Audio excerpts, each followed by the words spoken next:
We're going to look at reciprocal functions today. And we're going to be able to graph the parent reciprocal function as well as the inverse. So the reciprocal function, parent function, is y equals 1 over x. And x obviously cannot be equal to 0. It's actually undefined at that location. All right, so let's take a quick sketch look at the parent function. So here's our x and y axis. And one thing you notice right here is that x cannot be equal to 0. Since x cannot be equal to 0, that is where our vertical asymptote is. So that's our vertical asymptote.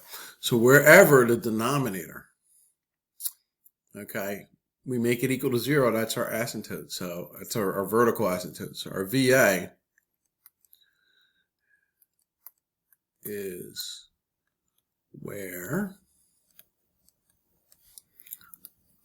the denominator equals 0. So there's obviously down here we're going to get a function, or we can get binomials, trinomials, polynomials down here. So wherever it's equal to 0 is going to be our vertical asymptote. Okay. And in the parent function, we do not have a shift right or left. So if we look at the behavior of this, okay, as we approach, as we make x larger and larger, this is getting closer and closer to 0, but will never touch, or we can never make y equal to 0. So that's the other asymptote, because y can never possibly become 0, no matter how big or small we make the x. So our asymptotes there are equal to 0. So our horizontal asymptote equals 0 as well. So let's go ahead and start looking at the graph of this. So let's start over here in negative. If negative is here, my y output is going to be negative. So it's going to be in this quadrant. So x is negative, y is going to be negative.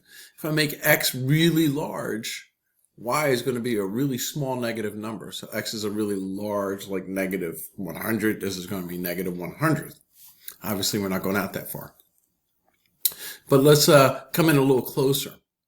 So it's a fraction after our x is negative 1. So at negative 1, we're going to come down to negative 1. So that's a really good point at negative 1, negative 1.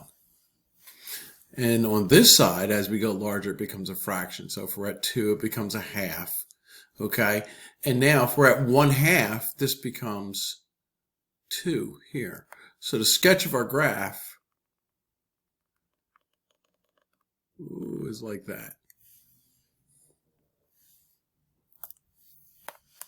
So the sketch of our graph goes to that point and gets close to that point and goes off towards negative infinity while approaching the y-axis. Now let's look on the other side. Once again, if I make x equal to 1, my output's going to be 1. If I make my x to a half, so I have 1/2 in the denominator, it flips over, it becomes 2. So that's up here. And then going the other way, it gets smaller and smaller, it becomes a fraction, right? So if x becomes 2, we get 1/2. So our graph of our rational function goes something like this. It goes off that way. All right, so we have our asymptotes. Let's look at our domain on this. Our domain is all the x values except for when x is equal to 0. All right, so all real, so I'm going to put double bar R, and then I'm going to write except x equal to 0. It's the same thing for our range. It's all the y values, as close as we can get to the y values, except when y is equal to 0. So our range is all real except y equal to 0, because we can't touch that y-axis. So that's our domain and range. And intercepts, notice it does not cross the x-axis. So the y-intercept is NA. We don't have one here, NA. And our x-intercept is NA because we don't touch that either. So non-existent for both of those. Now, like we've done all year, we're going to shift it right, shift it left, shift it up, shift it down, and stretch and compress it. So we're going to look at our generic form of our function. So that's equal to our A up here. Remember this. Stretches, compresses, and if it's negative, it flips it over. And then we have our horizontal shift. Remember, it goes opposite. So that moves it along the horizontal.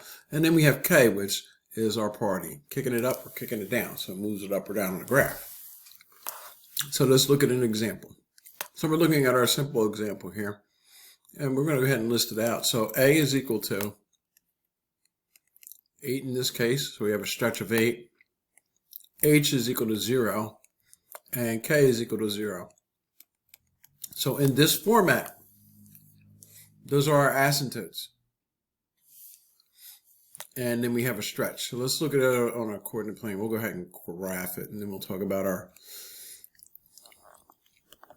And that also determines our domain and range. So we already know our domain and range. We already know our asymptotes, right? So before I do the graph, let's go ahead and do our asymptotes because we need those first for the graph. So our vertical asymptote is equal to 0, and our horizontal asymptote is equal to 0. So we'll go ahead and put those in.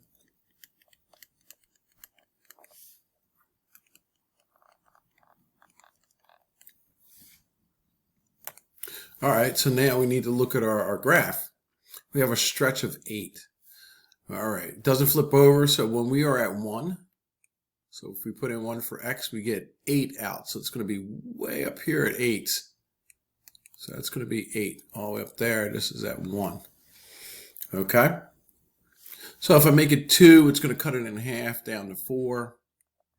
So we can kind of calculate some of these, 2, 3, 4. So it's going to be out here. So you can kind of see it stretches it out. It goes like that. So that's a pretty good sketch. And then we get the inverse over here. So we have a point way down here at 8. We'll have a point at 2, 4. It's going to... I mean 4, negative 4, negative 2. So it's going to be here. And we get a sketch that goes like that. So we're just looking for a sketch. I'll do like I do here where I cross the axis. Don't cross the axis on these. Okay? So our domain. Domain's like the first one. It's all real except x equal to 0. Same thing to range. Ooh, that's an R. It's double by R except y equal to 0. Okay? So let's take a look at a third example. Okay, in this example, we have A is equal to 1. H, 3, K, 0. So go right to our coordinate plane and we can look at our asymptotes. All right, so we shifted to the right 3 spaces. So let's put that asymptote in at 3. 1, 2, and here's 3.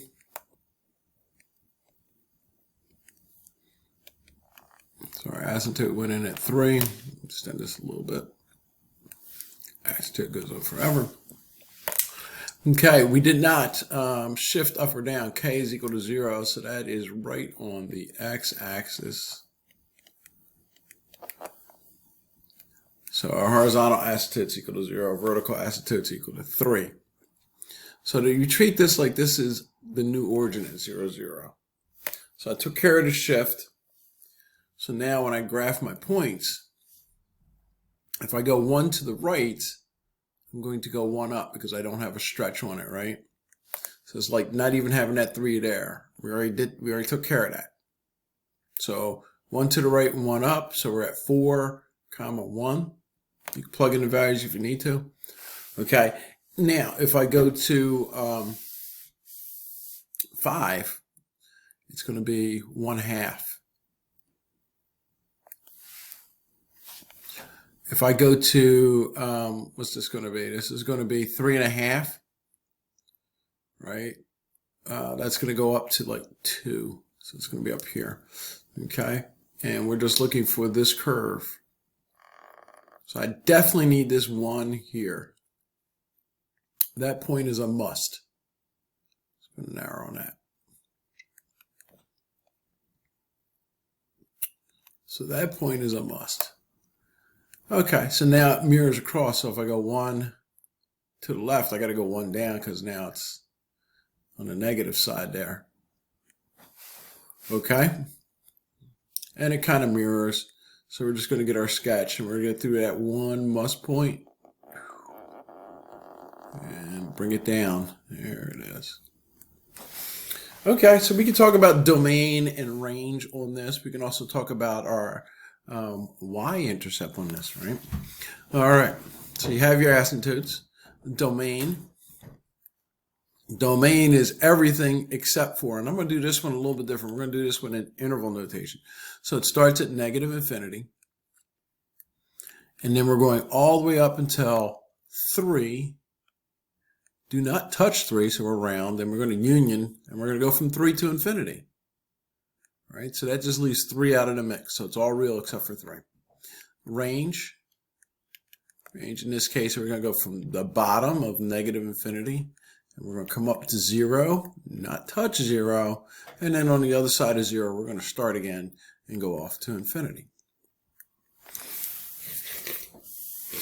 Okay. So we definitely crossed the y-axis right here. That means x is equal to 0. So the y-intercept, we can do in this problem.